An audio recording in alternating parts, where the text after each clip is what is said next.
students, welcome to class of chemistry. We are studying 12th standard chemistry, lesson number 15, Introduction to Polymer Chemistry.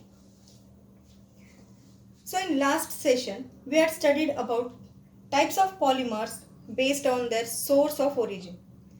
Today, we will discuss about some important polymers like rubber, polythene, Teflon, polyacrylonitrile, polyamide polymers, polyesters, Buna S fibers, neoprene, and some biodegradable polymers like PHBV, nylon 2 and nylon 6. So let's discuss these in detail one by one. First we will discuss about rubber. We all are aware of rubber. It is an elastomeric material.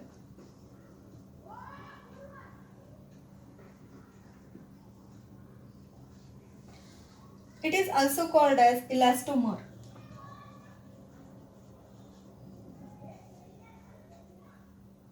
As it has a very important property called elasticity.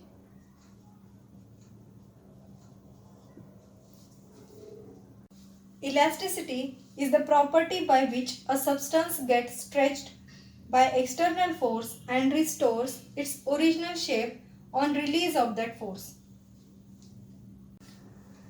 Balloons, shoe soles, tires, surgeon's gloves, erasers, rubber bands, etc. All these are examples of rubber which are made up of elastomeric material. So now let's study natural rubber and its properties. Monomer of natural rubber is isoprene, that is 2-methyl-1,3-butadiene. Its chemical formula is CH2 double bond C, CH3, CH double bond CH2. So this structure is called as isoprene, which is the monomer of natural rubber. Natural rubber is a high molecular mass linear polymer of isoprene. Its molecular mass varies from 1,30,000 micron to 3,40,000 micron. That is, the number of monomer units varies from 2,000 to 5,000. Let's see the chemical structure of natural rubber. Natural rubber is formed by the process of addition polymerization of number of monomer units called isoprene. So isoprene is the monomer, that is one unit of natural rubber, and addition polymerization takes place to form the natural rubber. So this is the reaction of addition polymerization. So number of such monomer units of isoprene are polymerized to form the polymer called natural rubber. Natural rubber first came into market in early 19th century. It was entirely recovered from wild Hevea brasiliensis tree, which usually grow on the banks of Amazon river and its tributaries in South America. The amount of hydrocarbon present in the Hevea trees is very high, that is 35%. As per the demand and the production of natural rubber increased by leaps and bounds, and at present 1.5 million tons of natural rubber is sent to the market. The latex is collected from the Hevea tree, that is mature Hevea tree, by making deep cut on the bark and by allowing the latex stream into the pots attached below the cut. This latex is an emulsion like milk. The latex is collected from the mature Hevea tree by making deep cuts on the bark and by allowing the latex stream into the pot attached below the cut. This latex is an emulsion like milk. When a coagulant called acetic acid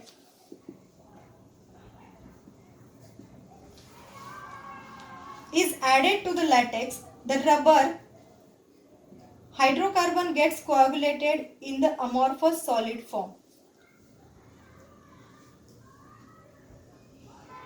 So natural rubber has 35% of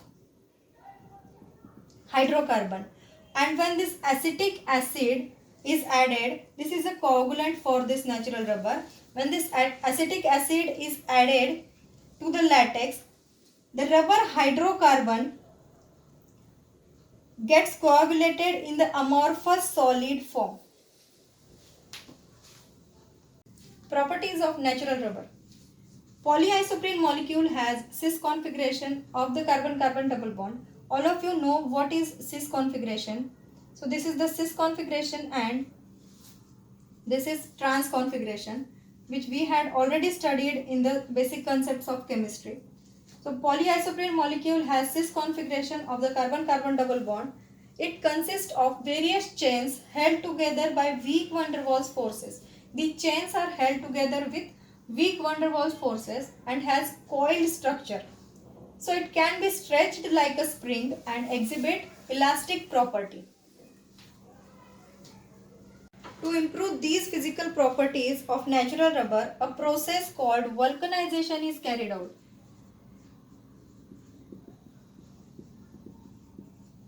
To improve these physical properties of natural rubber, vulcanization is carried out. And this vulcanization was invented by an American inventor named Charles Goodyear.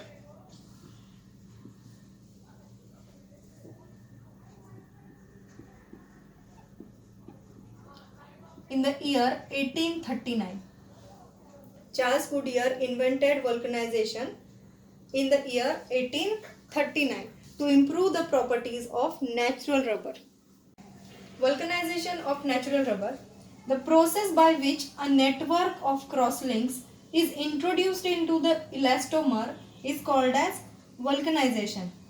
So vulcanization increases the properties of natural rubber like tensile strength, stiffness, elasticity, toughness, etc. Such properties are introduced into the natural rubber by vulcanization. By which process? Vulcanization. This process by which a network of crosslinks is introduced into the elastomers. This increases the tensile strength, stiffness, elasticity and toughness of the natural rubber. So sulfur vulcanization is the most frequently used process. Sulfur forms crosslinks between isoprene chains which results in improved properties of natural rubber. Now let's see what is sulfur vulcanization. This is the sulfur vulcanized structure of rubber. Sulfur vulcanization is carried out by heating raw rubber with some organic compounds which are called as accelerators at 150 degrees Celsius. The most common accelerator is ZBX, that is zinc butyl xanthate. By increasing the amount of sulfur, rubber can be hardened.